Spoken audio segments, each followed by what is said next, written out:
Good morning to all my friends and family, and welcome to Jim's 5 a.m. club.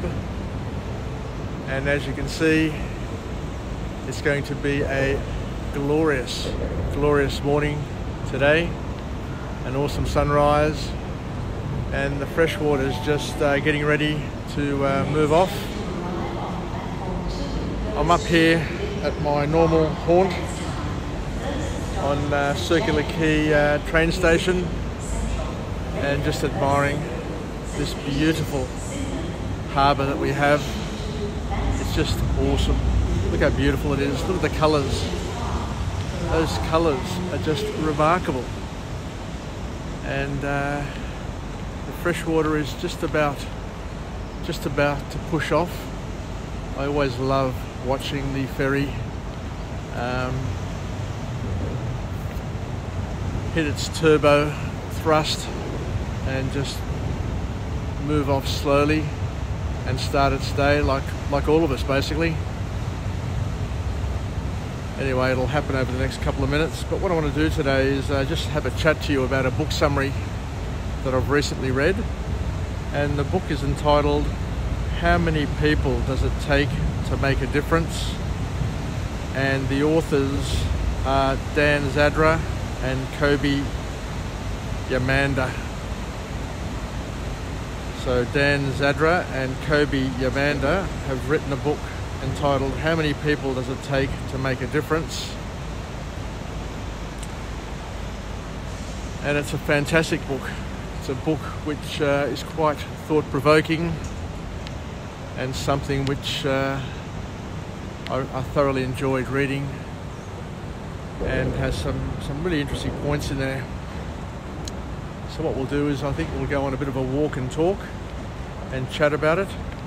And let me just grab my ticket. Bear with me because I'm using a new device at the moment. And here we go. I've got my pass. So what we'll do is we'll do a walk and talk like we normally do, and see how this new device works, and give it a test run as well. So the authors kick off their book by suggesting that the world needs more you in it. How good is that? The world needs more you in it. And how true is it that most people live their lives with the handbrake on, being very reserved, very careful, very cautious, only to find out later in their lives that they could have lived their lives with more you in them, with more them in it, as opposed to less. Because there's nothing worse, I guess, than living a life and not living it fully, not expressing yourself fully, and not being you, just being somebody else, or living a life which is not full, not complete, and not representative of your calling.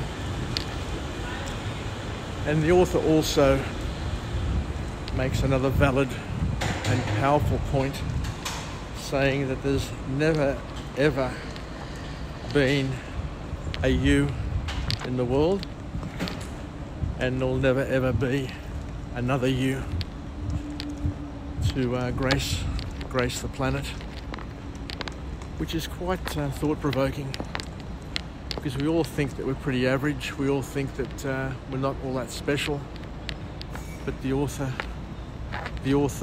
I should say, constantly remind us that there's never ever been a you other than you, and there'll never ever be another person who will be you. And they peel the onion and they go one step further, saying that you are not here by mistake. How powerful is that? regardless of who you are, regardless of your station in life, there is a suggestion that you are not here by mistake. What I'll do is I'll go up onto the Cahill walkway. So let's just walk to the lift. This lift is available 24/7 to everybody. It's a public space and it has a glorious view of Sydney Harbour. But it's quiet. Seagulls are out.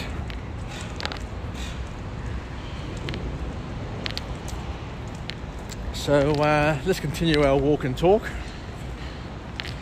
And the book goes on to talk about the fact that we're here for a purpose. We're all here for a purpose. Every single person who is born, who is conceived, and it's important to say conceived as well, because we're all here for a purpose, and our job is to figure out what that purpose is. Lift going up. And the big clincher in the book, I guess the most important part of the book, is where the authors then go on to say that the reason why we're here and the purpose can be found Level 1. in how we serve and how we relate to others. So a very deep book, but a very profound message for everybody. And the authors say that in order to understand your purpose, in order to gain hope, in order to gain help, in order to gain meaning, and in order to gain joy in your life, then paradoxically, you gain these, you learn these, you achieve these by giving hope, giving help, giving meaning, and giving joy to other people. And I say it's as simple as that.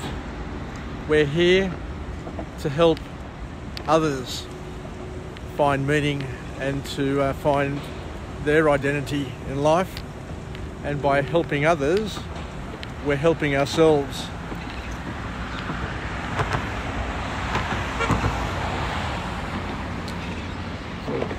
The good thing about when I come up here, up to the Cahill walkway,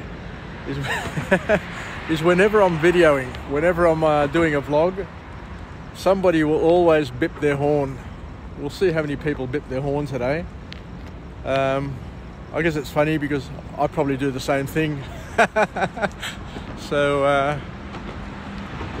in terms of habits, it's amazing how people are all fairly similar in terms of what they do to find enjoyment and to have a bit of a laugh. But the bottom line from this book is that we rise by lifting others. Rise by lifting others.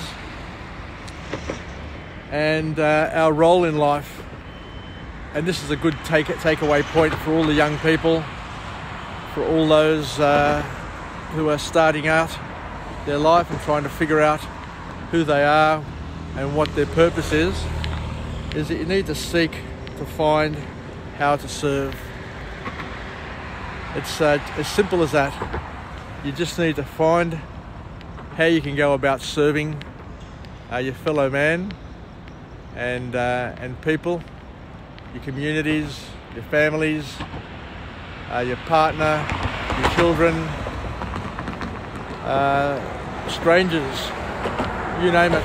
Just work out how you can serve them. And sometimes serving them is just by a simple smile, by being there to listen to their challenges, to their problems, to show that you care. You know, you don't need to be in their face.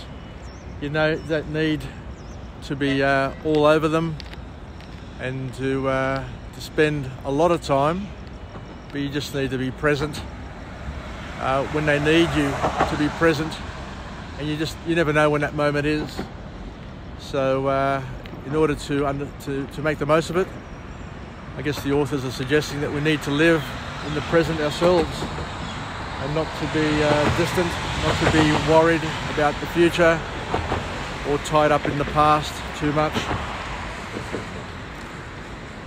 And here's another beauty, because there are a lot of people who are very fortunate to have made lots of money, to have been born into money, to be successful in their roles, making lots of money and having great networks of people, connections, and being loved by many. The message to those people is that for those who much is given, much is expected. To those who much is given, much is expected. So that's a thought-provoking comment. So if you've received a lot in your life, if you've been very fortunate in your career, in your dealings with people, in everything, so if you've got the Midas touch, wherever you go, you turn everything into gold. Wherever you go, you lift the room. I've got plenty of friends who are just charismatic, people who are just absolutely beautiful, and wherever they go, they're the magic glue who lift people. But things to consider is that charisma, that talent, that skill needs to be used and not wasted. It needs to be used to help others, to bring others together. And one of the greatest things that you can achieve in your life, and the thing that brings me great happiness, is when I am the magic glue that brings people together and brings best friends together, introduces people who eventually become besties. So we all have that calling to do our best, to use our networks, to use our knowledge, to use our skills, and to time it such that you help others get the best out of their networks, their relationships, and their lives. But it all takes action. We're called to action in this book, because what the authors say is that the silent killer, they warn us about the silent killer, and the silent killer is called rust out. Because people, as I said, alluded to before when I first started this walk and talk, is that people live their lives with the handbrakes on. They live their lives conservative, far too conservative, far too reserved, far too quiet, and they risk dying a slow and painful death. And the death is that of rust out.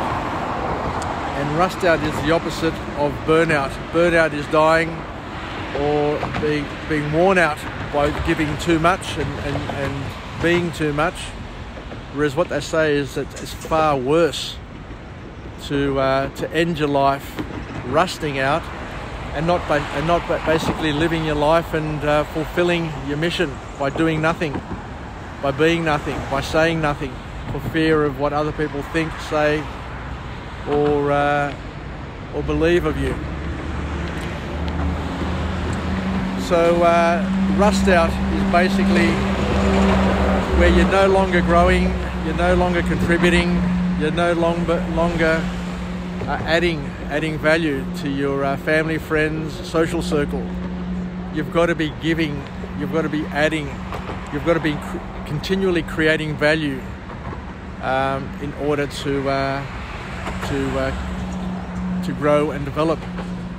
You know, you just can't sit there and maintain a status quo and expect to be of service to those around you.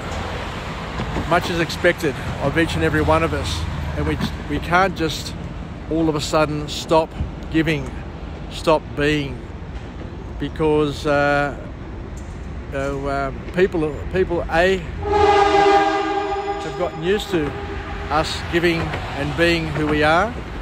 And if all of a sudden you change and say, from now on, I'm not going to give, I'm going to be selfish and just be a taker, then you're no longer going to enjoy the fruits of your position in certain social circles and in society, because somebody else will jump in, somebody else will give, and your place will be taken. So we've got to live our lives and be, because rust out, as the author suggests, is a state of under being. And let's finish off now. The authors talk about the happiest people in the world don't even think about being happy. And let your good deeds ripple out. Be the ripple. As you can see in the harbour there's a little boat going out, and as you can just see there those ripples that it's causing, and those ripples will move across the harbour and move ever so gently everything in a positive way. And we too are called to extend and be the ripple amongst our friends, our families, our social circles, and to be known and remembered for our good deeds. Anyway, I think that's it for today. Thank you very much for joining me on Jim's 5am Club. I'll finish off with a positive affirmation. I'm alive, I'm well, and I feel absolutely great. To my friends and family, stay connected, stay relevant, and most importantly, let's take some heart from this book on how many people does it take to make a difference. And the answer, the ultimate answer, is of course but one, just one, and that person is you. So kick off the day by expressing some random kindness and be the difference to those around you, and be the difference to yourself. Make sure that you are the best person who is looking after yourself, and gain hope, gain love, gain joy by being the giver of all of those things.